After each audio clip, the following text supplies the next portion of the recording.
Well, good morning. Hi, welcome to the not at home version of the Ventura Vineyard service. And if you are watching at home this morning, we're thrilled to have you too, and hopefully we get to see your face in person soon as well.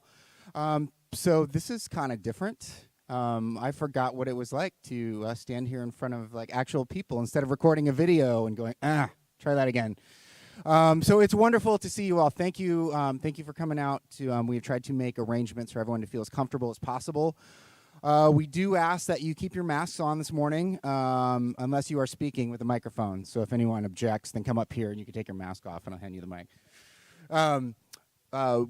Hey, for those of you that have been with us before, which I think is most faces that I recognize, welcome back. It's wonderful to see you. If anyone is new, we're especially thrilled to have you. If you are watching this morning from home for the first time, welcome. So we've got some fantastic announcements this morning. We've got some music. So we're going to go ahead and get into it with one of the things that we appreciate the most here, which are the multiple members of our worship team. And this morning, that's Chris Gwaltney, Jenny Downing, and James Dorward. So welcome. Hey. Oh, it's real good to see you. I got to tell you, doing those videos kind of sucks. Right? I mean, I'm glad we can do it. I'm glad we have that, but there's just nothing, there's no replacement, I feel like, for this. I'm glad for everybody joining us online. If you can't be here, we love you. We miss you. But yeah, we'll sing some songs together. I don't know if you're allowed to sing because of the mask thing, but I'll sing for you, and you can just live vicariously or something.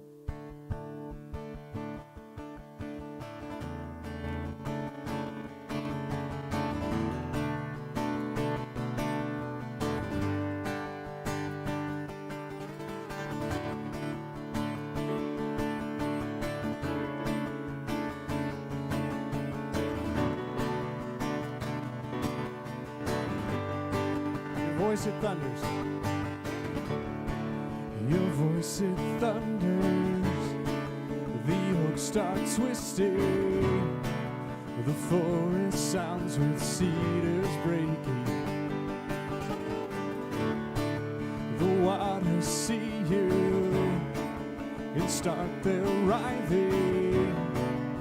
From the depths a song is rising.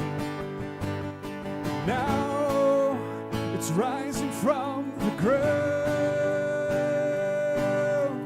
Holy, holy, holy, holy Lord. The earth is yours and singing. Holy, holy, holy, holy Lord. The earth is yours.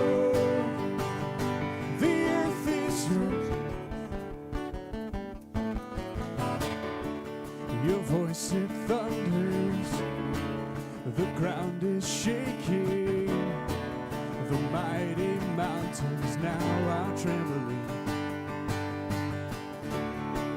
Creation sees you and starts composing, the fields and trees they start rejoicing.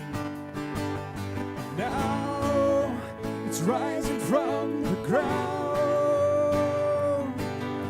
Now it's rising from the ground. Hear us crying, hear us crying,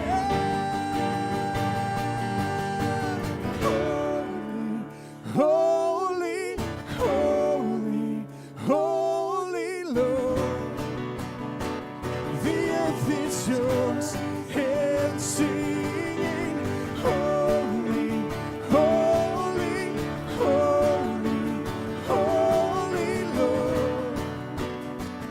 The earth is yours and sing, we sing, holy, holy, holy, holy Lord. The earth is yours. The earth is yours. The earth is yours.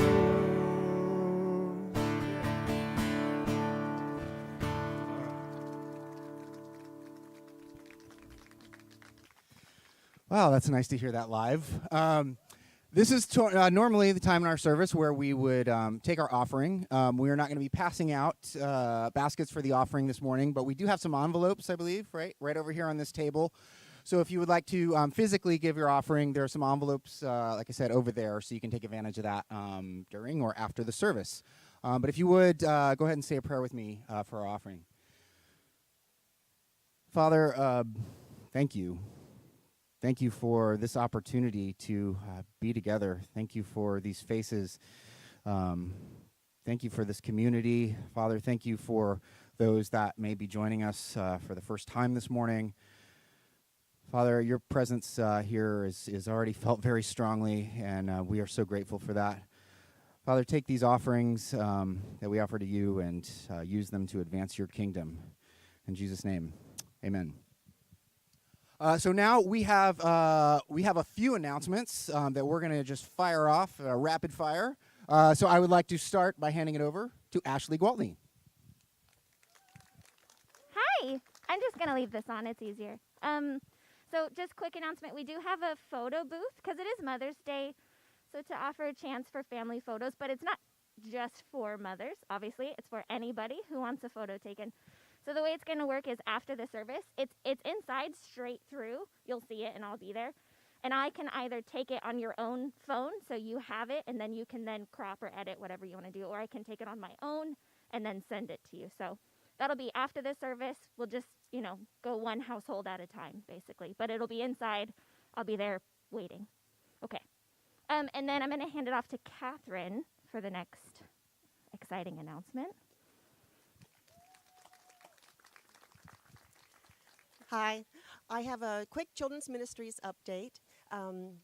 I've had the pleasure and just the awesome, it's just been great to work with Amanda Flores for the last over 10 years, I think, in Children's Ministries. But Amanda has just recently told us that she is going to be stepping away from the role of Children's Ministries Director. And we've been so fortunate to have her for these years. She's been a key part of our church, that will remain a part of our church. But I just can't tell you all the ways she has influenced and helped our church grow in children's ministries, in retreats, in fun events like the Funny Raiser. So many ways she's probably touched your life and the way she's touched mine. So what I'm hoping is that after the service, on the table over there, are some just little 3x5 cards. And if you would just write a thank you or a note of appreciation to Amanda and put it in a little white bag, we'll see she gets it. And for our people who are online, or if you want to take a few more minutes to think about it, you can also send an email to contact@venturavineyard.org with your thoughts of appreciation and thank you for Amanda. Meanwhile, we're going to be looking for a new Children's Ministries Director. And Sarah Cameron, who's been part of Children's Ministries for also those many years, is working with me. We've created a position description. We're in the process of building a search team. Our teachers are being contacted about coming back. We're assessing what we still need in the classrooms, but we want to be ready with Children's Ministries up and running when we reopen. So if you're wondering, how can I help? Well, just come see me or Sarah and say what you might like to do or be in part of this process as we reopen. So thank you very much. Don't forget the cards over there, or you can send an email and we'll print it up and make sure she gets it. And I am now handing this off to Gini. Oh, you have a mic. So, we promised you a little announcement today, and I have to say I'm a little nervous about it because, picking a name is difficult. If you've ever announced the name of a new baby or a new business, you know it. Because, as soon as you say, I'm going to name my baby Methuselah, everyone says, I sat next to a Methuselah in kindergarten, and he ate glue, and he poked me with his crayons.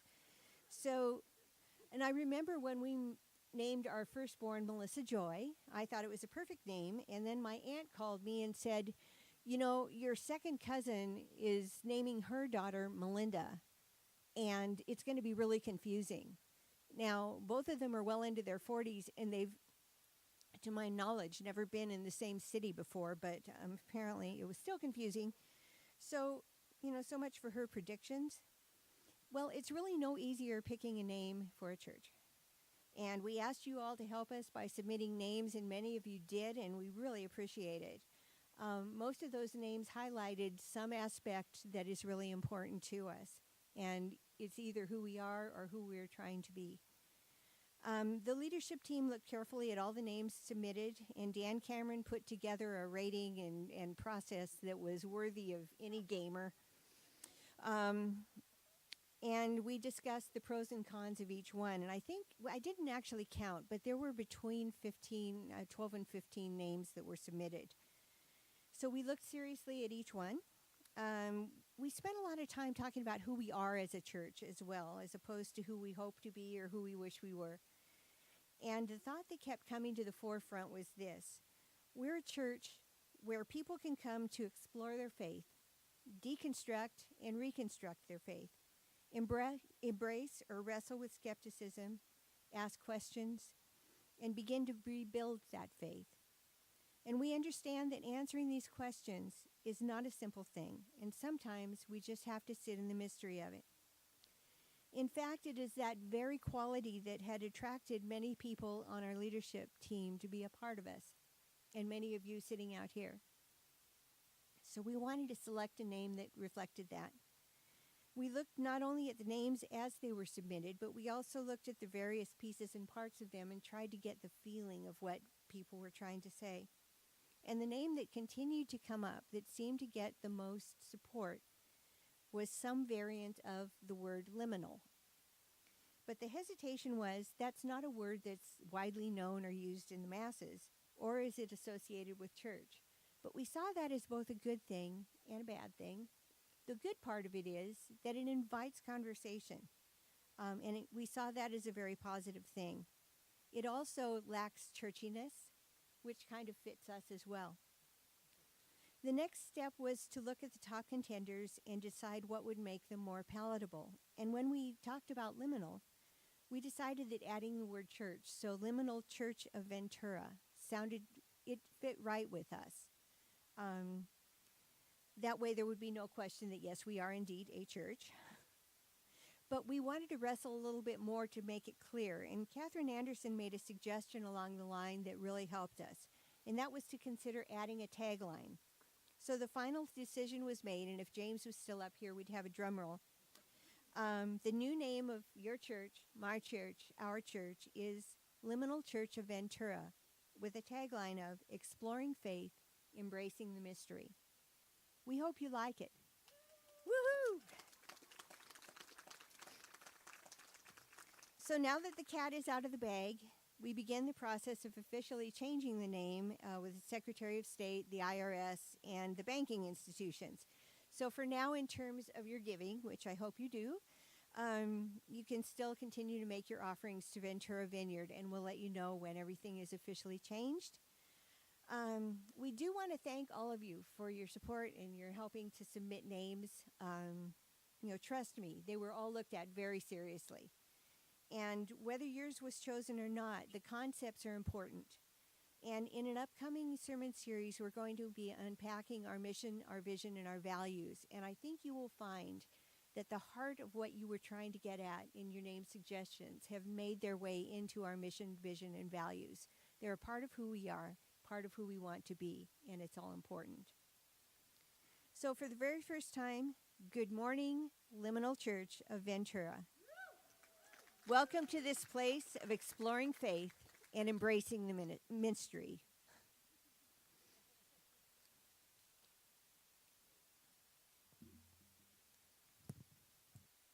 So now we have to figure out is what do you call someone that goes to liminal?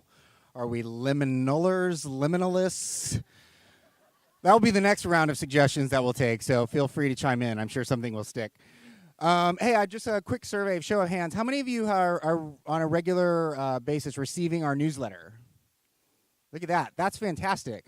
On behalf of the leadership team, I would like to extend a special thank you to Ashley Gwaltney, who puts that together every week, as well as her team that I know includes Jen Herman and who else? And Jen Herman that help to ensure they get those in your hands. So So thank you for that. There's been a lot that goes on behind the scenes to keep this place going. So even though we haven't been able to meet in person, I hope you feel confident that the church is alive and well, and we're excited. We don't have a timeline yet exactly on how often or when we'll be able to do this more regularly, but it's coming. So stay tuned to that newsletter and our soon forthcoming liminal website. For more information on that. So speaking of the newsletter, at the end of the service today, if you would see Becky Andrade over there. Hi, Becky. It's lovely to see you in person as well. That's got this week's newsletter on it. It has some information. We didn't want to pass it out before because it says the name of the church. So no spoilers, but now the cat's out of the bag, so see Becky for your newsletter afterwards. As a reminder, if you weren't here beforehand, our restrooms are open this morning right through here behind a brand new wall brought to you by Ben Downing and crew. So again, for those of you that have kept up with what's going on, you know there's all kinds of construction going on in there, so be careful if you use that, but the restrooms are available. And now I also would like to get a show of hands. Where are my blenders at? My blend kids? I see one over there. I see some around here. Yeah, back there. Some of them share my DNA. All right, blend kids. That means you guys hanging out in the back parking lot looking cool. Put your cigarettes out and get over here. Not really at home. Not really. They already put them out. But if you would like to go see Kelsey Owen, our new youth leader, and go that direction for the rest of the service, and if you're too young for blend yet, like those other ones, you can hang out with mom and dad. Okay, I think that's it. I don't think I'm forgetting anything. At this time, I would like to turn it back over to today's speaker, Catherine Anderson.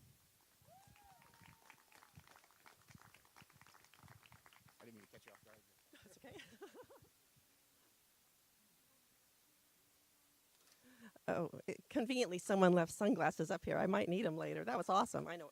Am I on? I do it right? Okay. So I knew today would be special. I didn't realize how emotional I would feel.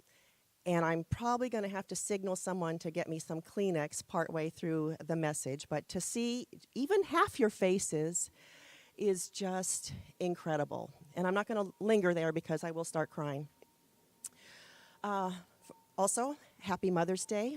I realize this is a great day for some and a very painful day for other people, but I hope that we each have persons in our lives who were nurturing and encouraging and compassionate, and that we can take the time to remember and thank them today. All right, I think I'm the penultimate speaker in this Why I Go to Church series. And I think, Wayne, are you next? Okay, Wayne is next and last, so we have that to look forward to. Why do I go to church? I found this to be a strangely complicated question for several reasons. I have huge gaps in my church-going life, and because the reason I go to church has changed over the years, the reason I stay at a church has also changed. I have thankfully changed over the years. I see God's Spirit at work in some of the reasons I've been here and not been here, and God's Spirit leading me in one direction or another, but I also see a lot of my own willfulness and stubbornness. One of the things I've really enjoyed a lot about this series is what I've learned so much more about my fellow teachers on the teaching team. I've resonated a lot with what each person has had to say, and it's been kind of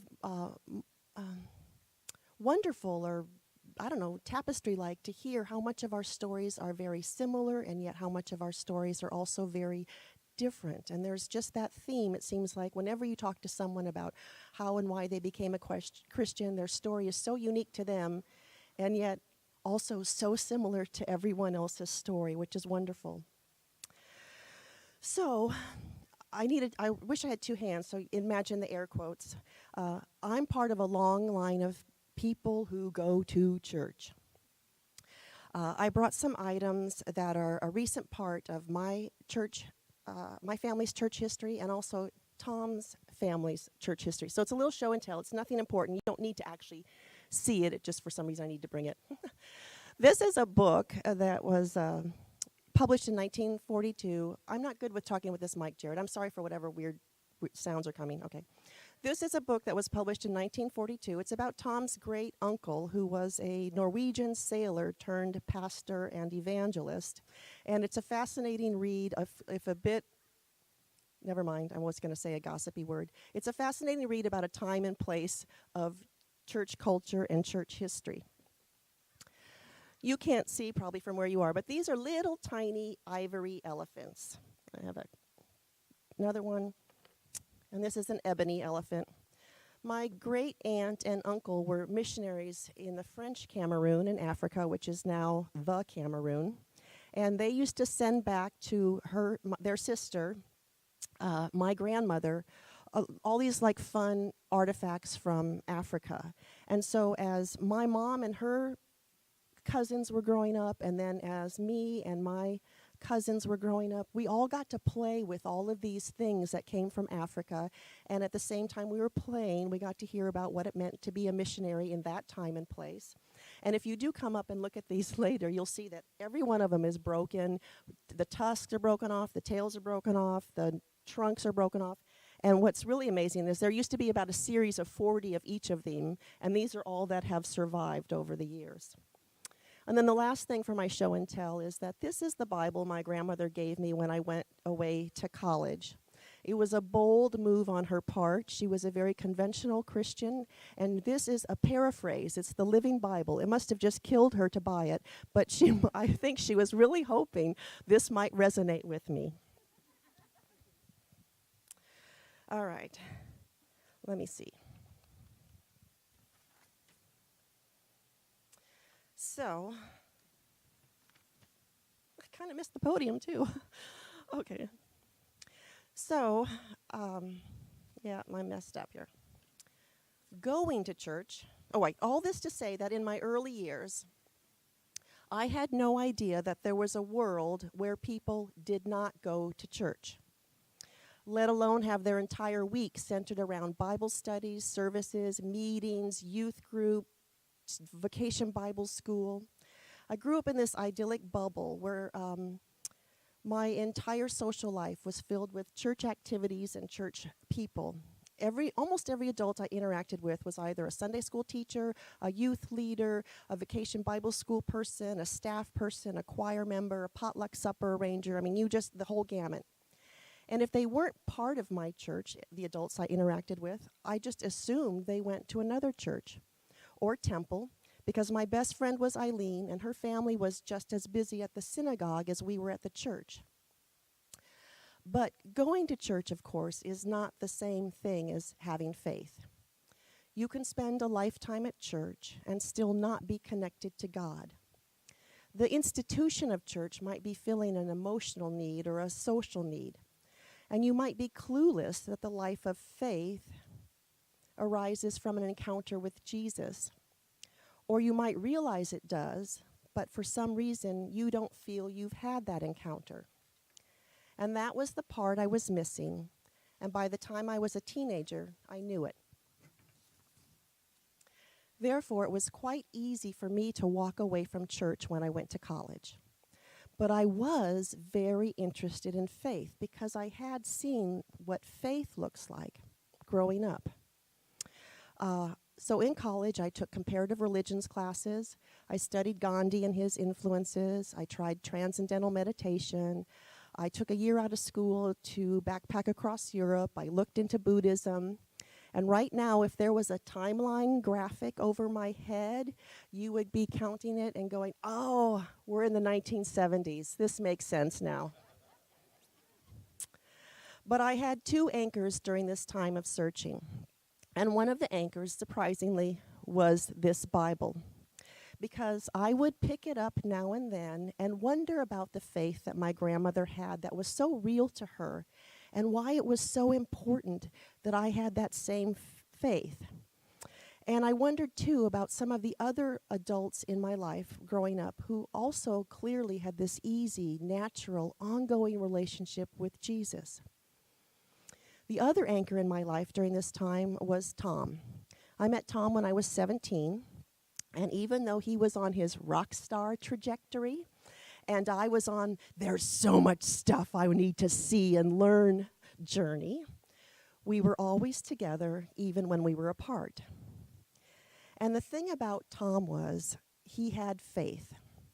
He just believed. I would argue with him sometimes, how can you? Why? This doesn't make sense. And he would always answer, I just do. He always had this unshakable faith. We got married when we were 22 and 23. And when our first child was born, all that weird church-going history just suddenly reasserted itself in me. We had to find a church. And my church history had been Presbyterian, so we visited the Presbyterian church in our town. No way. The pastor was dry, dull, no life. We tried other churches. We went to some for a month or two. And finally, about a year and a half later, we went back to the Presbyterian church. Same pastor, whole different experience. This guy knows God. This is where we should go. And we were at that church over 20 years. We dove in 100%, nothing we weren't part of. Kids programs, mission trips, music, leadership. It was a great church, multi-generational, plenty of resources, great teaching, a huge emphasis on education and learning. And suddenly the Bible was incredibly interesting to me. I wanted to know more. Now, don't get me wrong. There were people at that church, and so there was always some issue somewhere going on.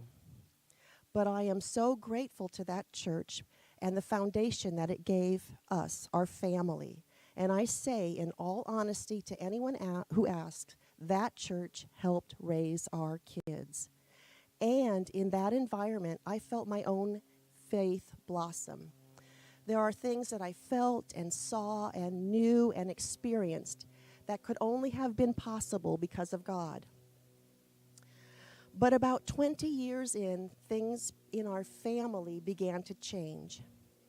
Tom was being asked to play in other churches that had more contemporary music than our slightly stodgy or very stodgy Presbyterian church had. And Tom has always connected to God through music. So Tom started to feel a pull away from our own church. And I was beginning to be uncomfortable with some things that I had long been just totally fine with. I had questions, but I was reluctant to ask them. And I started to feel out of step. Some of them, and many of them, I framed as theological questions, or questions about how theology was being used to maintain status quo in areas that I was questioning. I had some concerns about how we were doing mission work. But most of all, I was beginning to feel that I was expected to act and think like everyone else at that church, and that expectation was wearing me down. Now, I've been gone from that church a long time, and in hindsight, I don't think that church was as uniform as I perceived it to be. And in hindsight, I think that if I had been both braver and more humble, we would have been able to work our way through it. Because in truth, in the years since we left, that church has changed. It's changed a lot, a whole lot. And in that crazy, I bet you didn't see this coming method that God loves to work in, our middle son is the pastor of that church now. So, if part one of my spiritual journey was being a Christian legacy kid, and part two was the years I spent investigating other options, part three really would be the 20 wonderful years that we spent in the Presbyterian church. And that brings me to part four, which would be the most painful part. In my mind, this is a dark time in my life. During this time, for reasons I'll explain in a minute, I began questioning and doubting the goodness of God. Our oldest child had developed significant mental health and drug issues in college. Sometimes he was barely functioning, sometimes he was psychotic, sometimes he was suicidal. And he was 400 miles away at UC Davis, and because he was an adult, it was sometimes not easy and sometimes impossible for us to be in the loop or to know what was going on. Our son, this son, whose faith had been teetering even before his mental health became so fragile, he prayed for healing. And we prayed for healing, and our friends prayed for healing, and nothing changed.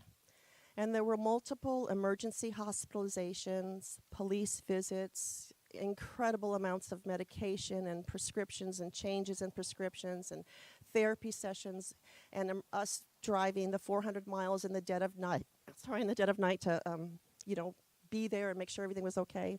And nothing changed. And to me, the answer seemed so easy. God, you can fix this. And the longer it went on, the angrier I got at God. And I know what I'm about to say next sounds ridiculous and immature and out of touch with what it means to trust God. But I felt like God owed me. After all, I had this great Christian heritage, and I'd been God's girl for the last 20 years. And I was convinced my son would believe in God if only God would heal him. Couldn't God see that this was a win-win for everyone? There's no downside in healing him right now. And what made things worse, and this will really lower your opinion of me, is that I was angry with Tom because he just kept leaning into God and finding comfort in worship music and playing in a bunch of different venues, including this one, and trusting God. I, on the other hand, needed someone to focus my anger on.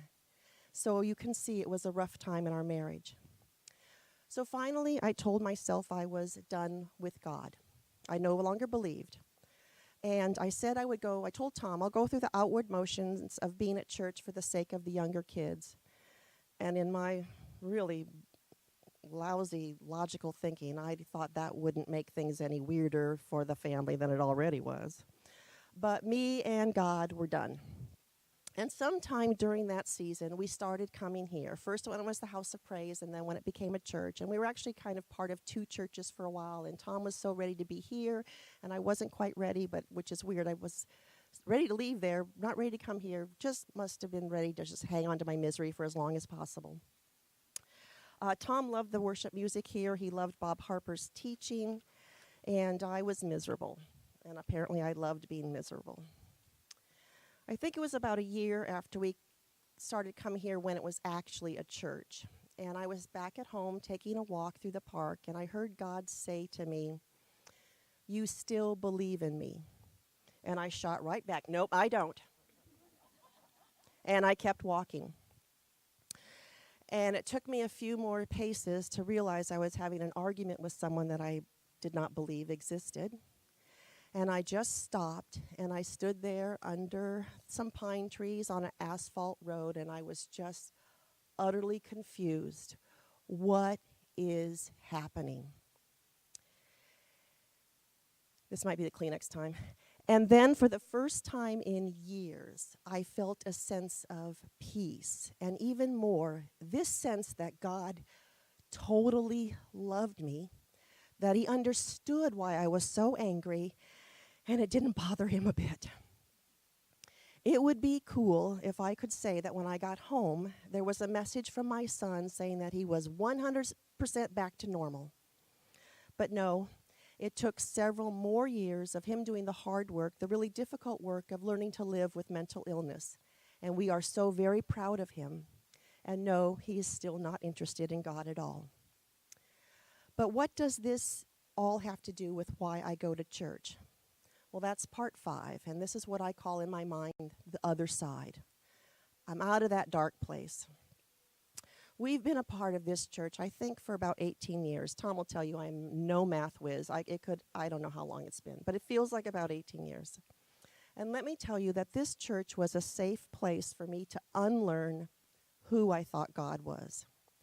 You can see from my story that I managed to maintain a child's view of God for many decades beyond its expiration date. That I also seem to have developed a very messed up theology of entitlement. But here I got to meet God again for the first time. In worship, in messages, in small groups, and most of all in each of you. Some of you were kind enough to speak truthfully to me about who I was and that was painful but also healing. I have never felt that I had to be a certain person or act a certain way or speak a particular Christian vocabulary to be part of this church. I go to this church because with your help, I have learned to, in the words of Rachel Held Evans, doubt well and be humble about what I don't know. I go to this church because it is willing, you are willing to change. It's willing to experiment and make mistakes, and together we are willing to experiment and make mistakes.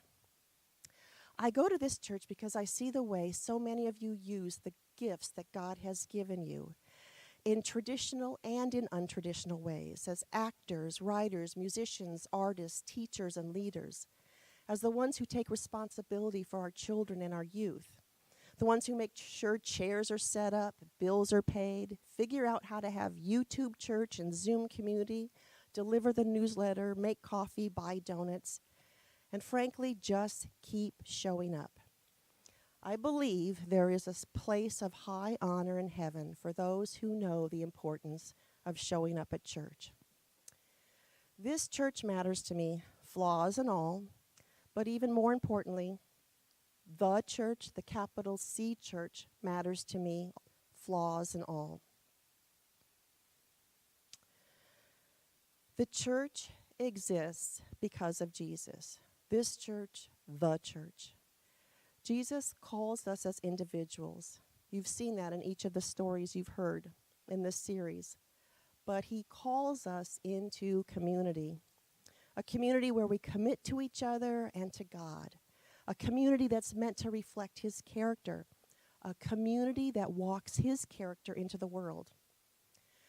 Recently I read that church is a collaborative work of theology, an enacted theology, a public theology, an embodied theology.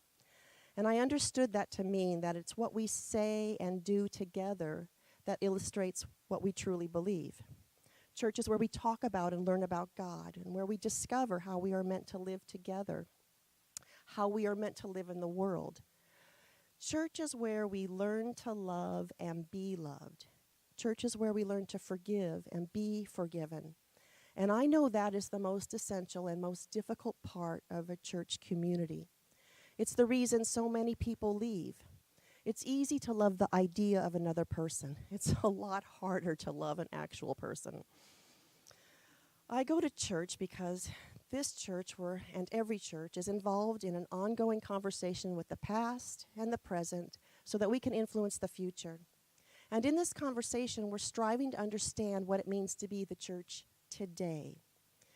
And we recognize that the gift of the church to us is not for us, but so that we can be servants to the world. As someone wiser than I once said, the church is a community of hope that bears the scars of the world and is willing to walk toward the future that God intends. I'm so glad we decided to celebrate communion today. This sacrament empowers us to be the community of hope that bears the scars of the world and is willing to walk toward the future that God intends. And in a few minutes together, we're going to take the sacrament of communion, which means we're actually going to enact what it is we believe in. So if you do not yet have your communion elements, raise your hand and someone will bring them to you. Everybody's okay? All right. For those of you who are at home now or watching later, now is the time for you to get your communion elements and make sure they're handy. Worship and communion are two of the most vital aspects of what it means to be a worshiping community. So as I've learned recently, when we take communion, we act out or embody our theology. We're showing what our beliefs about God are. In communion, we are both acknowledging and proclaiming that the church, that's us guys, is the incarnation of Christ's body. We're acknowledging and proclaiming that we were designed to be in relationship with one another and with God.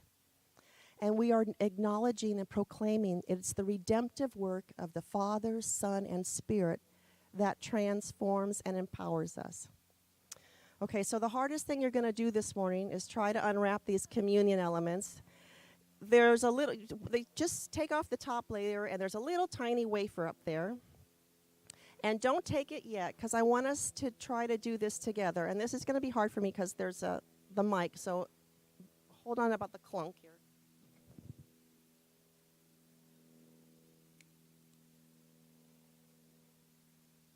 Yeah, I already messed up. Oh, good. All right. All right. So I'm going to start with the words of institution.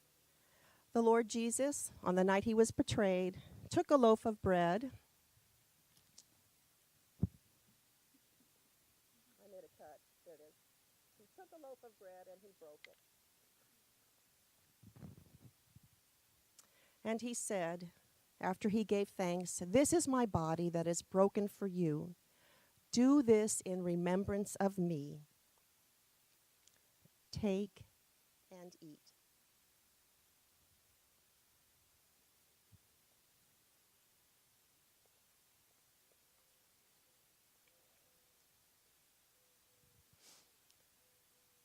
In the same way, he took the cup also after supper. "This cup is the new covenant in my blood. Do this as often as you drink it in remembrance of me. For as often as you eat this bread and drink this cup, you proclaim the Lord's death until he comes. Take and drink."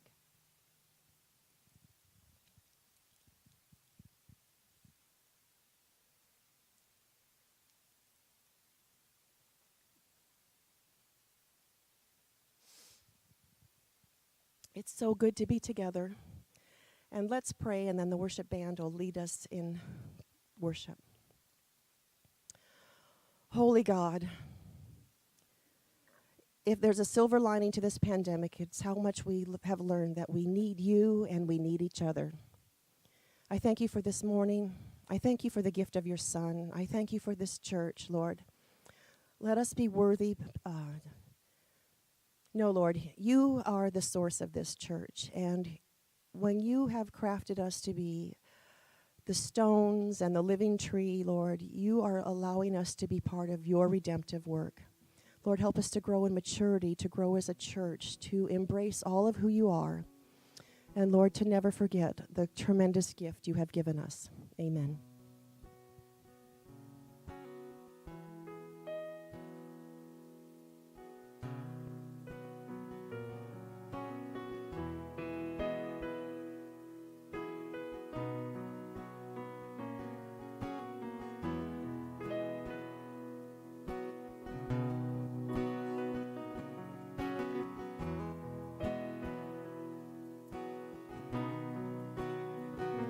Sometimes every one of us feels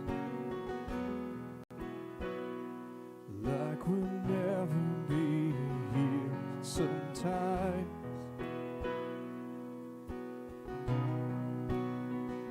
Sometimes every one of us feels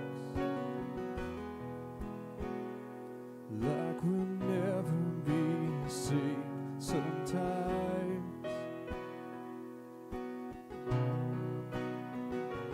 when we've given up, let your healing come. When there's nothing left, let your healing come. Till we're rising up, let your healing